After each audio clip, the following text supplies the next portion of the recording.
Vaatame siis täna ka kannatited üle. Sellisest topsitaimedest, nagu need siin on, paksult juuri täis, vajavad juba ringi istutamist. Järgmine sats on siis sellised. Need on juba istutatud kõik sinna suurematesse pottidesse.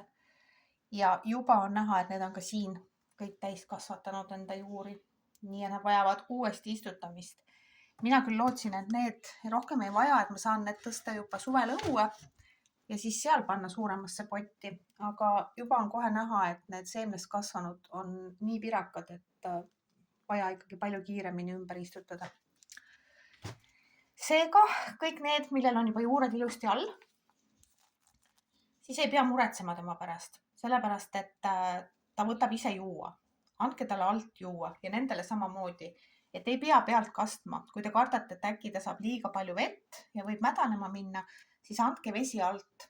See meelitabki teda rohkem juuri ajama ja ta oskab täiesti ise endale juua võtta nii palju, kui ta soovib.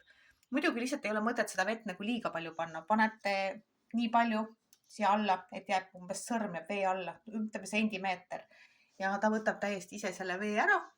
Iga taim saab võtta ja seda ei pea iga päev andma. Et lihtsalt vaatate, kui ta on natukene siuke norutab, lehed on natukene rippu rohkem, kollased otsast, siis ta lihtsalt on natuke liiga kuiv. Nii et siis anda juua.